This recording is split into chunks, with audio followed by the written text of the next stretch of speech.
IBS जो होती है, आपने नाम सुना होगा, आईबीएस यानी इरिटेबल बाउल सिंड्रोम, यानी आप नाम से ही समझ सकते हैं कि आपकी आंत का जो व्यवहार होता है, व्यवहार में बदलाव आ जाना। वो आंत का जो व्यवहार होता है इस तरह से होता है कि कभी आपको कब्ज़ रहेगा, कभी आपको डायरिया रहेगा और कभी आपको अल्टरनेट भी हो सकता है लंबे समय तक। और उस वजह से आप काफ़ी ज़्यादा परेशान रहते हैं, आप बहुत ज़्यादा डिस्टर्ब रहते हैं, आपका सारा ध्यान पेट की तरफ रहता है, पेट में कभी गैस बनता है, कभी पेट फूल जाता है, पेट में भारीपन रहता है और उसकी वजह से आपको दिनचर्या के कामकाज करने में परेशानी होती है। आपका एंजाइटी और स्ट्रेस लेवल जो होता है, अक्सर देखा जाता है कि आईबीएस के पेशेंट के अंदर बहुत ज़्यादा देखने को मिलता है। वो हमेशा स्ट्रेस में रहते हैं, ओवर थिंकिंग उनको शिकायत रहती है। और इस आईबीएस के अंदर आपकी डाइट का, आपके खान-पान का बहुत ही एक इंपॉर्टेंट रोल होता है। और आप अगर अपने खान-पान में, लाइफ स्टाइल में बदलाव करते हैं और कुछ होम्योपैथी मेडिसिन अगर आप लेते हैं, तो आप अपने आईबीएस को काफ़ी हद तक कंट्रोल कर सकते हैं। और आज की इस वीडियो में बात करेंगे हम इसी टॉपिक के बारे में, आखिर आपको अगर आईबीएस है तो आपको कौन कौन सी ऐसी चीज़ें हैं जो कि आपको नहीं खानी चाहिए, जो कि आपको अवॉइड करनी चाहिए। क्योंकि ये जो भी सारी चीज़ें होती है, ये आपके आईबीएस को ट्रिगर करने का, बढ़ाने का काम करती है। और आज इसी विषय के बारे में बात करेंगे, वो और ताकि मैं आपको अवगत करा सकूँ कि आपको वो सारी चीज़ें जो है आपको छोड़ देनी चाहिए, ताकि आप अपने इस तरह की बीमारी से जल्दी छुटकारा पा सकें। मैं जोधपुर से doctor Kuldeep Jahangir, homeopathy consultant, एक बार फिर से आपका अपने यूट्यूब चैनल में स्वागत करता हूँ। सबसे पहले अगर हम बात करेंगे ऐसी जो कौन कौन सी चीज़ें हैं जो कि आपको अवॉइड करनी चाहिए, जो कि आपको आईबीएस में नहीं खानी चाहिए, तो इसमें जो सबसे पहला एक नियम है कि आपको हाई फॉडमैप्स की जो डाइट होती है वो आपको अवॉइड करनी चाहिए। यानी ऐसा खाना जिसके अंदर बहुत ज़्यादा फैट कंटेंट होता है, बहुत ज़्यादा मीठा होता है, वो सब चीज़ें जो होती है आपको अवॉइड करनी चाहिए। एक तो सबसे पहला नियम बना लें, आप लंबे समय तक भूखे नहीं रहें अगर आपको आईबीएस की शिकायत है तो। और उसके साथ साथ ही आप अगर बहुत ज़्यादा तेज़ मसालेदार खाना खाते हैं, तला हुआ ज़्यादा खाते हैं, फ्राइड फूड ज़्यादा खाते हैं, या फिर आपको नॉनवेज खाने की आपको अगर आदत है, तो इन सब चीज़ों को आपको अवॉइड करना चाहिए। ये सब चीज़ें आपको नहीं खानी चाहिए, यह आपकी आईबीएस को बढ़ाने का काम करती है। इसके साथ साथ ही अगर आप बहुत ज़्यादा चॉकलेट्स लेते हैं, आपको कैंडी, अगर आपको स्वीट्स जो होती है वो बहुत ज़्यादा पसंद है, तो वो भी आपको अवॉइड करनी चाहिए। मीठा ज़्यादा नहीं खाना चाहिए, या फिर शुगर फ्री स्वीटनर्स होते हैं वो भी आपको अवॉइड करने चाहिए, जैसे कि सॉर्बिटॉल हो गया, एस्पार्टम हो गया। ये सब चीज़ें जो होती है वो आपके आईबीएस को बढ़ाने का काम करती है। इसके साथ साथ ही आपको हाई फैट वाले डेयरी प्रोडक्ट जो होते हैं, दूध वगैरह जो है, वो आपको अवॉइड करने चाहिए, वो आपको नहीं पीना चाहिए, वो आपके इसको आईबीएस को बढ़ा सकता है। और उसके साथ साथ ही जो ग्लूटेन फ्री डाइट लेनी चाहिए, यानी जो गेहूँ या गेहूँ से बने हुए प्रोडक्ट या फिर जवार वगैरह, ये आपको नहीं खाना चाहिए। ऐसा माना जाता है कि आईबीएस को ये बढ़ा सकता है। और उसके साथ साथ ही अगर आपको बहुत ज़्यादा स्ट्रेस रहता है, स्ट्रेस आपको अवॉइड करना चाहिए, स्ट्रेस नहीं लेना चाहिए। इसके साथ साथ आपको इनसॉल्युबल फाइबर्स जो होते हैं वो आपको अवॉइड करने चाहिए, यानी ऐसी खाने की चीज़ें जिसके अंदर जो फाइबर्स, जो इनसॉल्युबल फाइबर है, वो आपको नहीं खाना चाहिए। जैसे वोल ग्रेन यानी साबुत अनाज या उससे बनी हुई चीज़ें आपको नहीं खाना चाहिए, ये आपके डाइजेशन में प्रॉब्लम करता है और आपके आईबीएस को बढ़ा सकता है।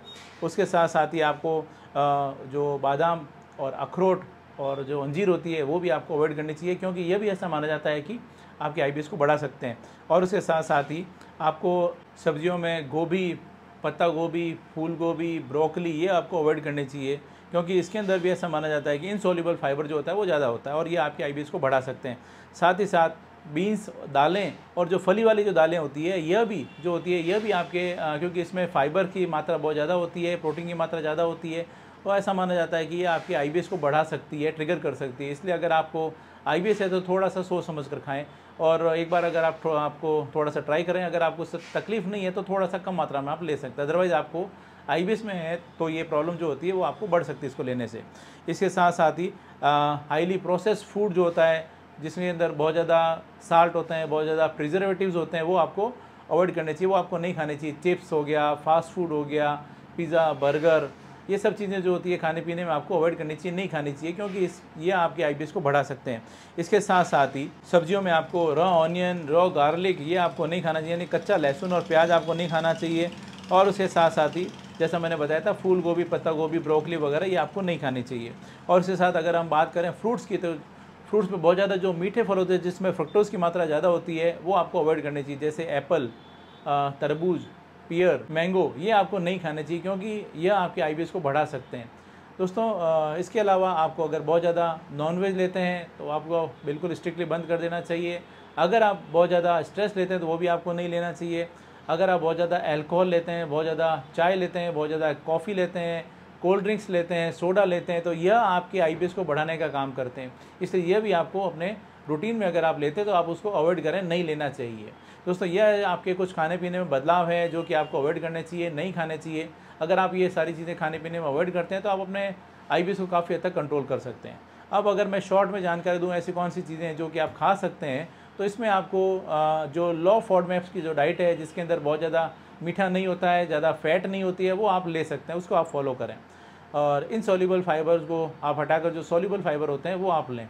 और उसके साथ साथ ही अगर हम बात करें इसमें सब्जियों की, तो सब्जियों में आप इसमें कैरेट ले सकते हैं, पालक ले सकते हैं, आलू ले सकते हैं, पम्पकिन ले सकते हैं, और उसके अलावा टोमेटो ले सकते हैं, बेल पेपर ले सकते हैं। यह जो है सब्जियों में अगर हम बात करें तो आप खा सकते हैं। इसके अलावा ग्रीन बीन्स ले सकते हैं। और अगर फ्रूट्स की मैं बात करूँ तो फ्रूट्स के अंदर आप बनाना ले सकते हैं, ग्रेप्स ले सकते हैं, कीवी ले सकते हैं, पाइनएप्पल ले सकते हैं, ऑरेंजेस ले सकते हैं। इसके अलावा ब्लूबेरी, गुआवा और पपीता आप खा सकते हैं, वो आपके IBS में सेफ़ माने जाते हैं। और इसके साथ साथ ही आप नट्स में बात करें तो पम्पकिन सीड्स जो होते हैं वो आप ले सकते हैं। नट्स या सीड्स की बात करूँ तो वो आपको इसमें पम्पकिन सीड जो होते हैं वो सेफ़ माने जाते हैं। इसके साथ साथ ही घर का खाना खाएँ, आप कम मिर्च मसाले का खाना खाएँ जिसके अंदर फैट या मसाला बहुत कम हो। दोस्तों यह कुछ खाने पीने में बदलाव है जो कि आप अगर करते हैं, और उसके साथ साथ होम्योपैथी मेडिसिन जो अगर आप डॉक्टर के गाइडेंस में लेते हैं तो आप अपने IBS को काफ़ी हद तक कंट्रोल कर सकते हैं। इसमें काफ़ी अच्छे रिजल्ट देखने को मिलते हैं। दोस्तों ये एक छोटी सी जानकारी थी कि आपको अगर IBS हो तो क्या खाना चाहिए, क्या नहीं खाना चाहिए, जो आज मैंने आपके साथ में शेयर की।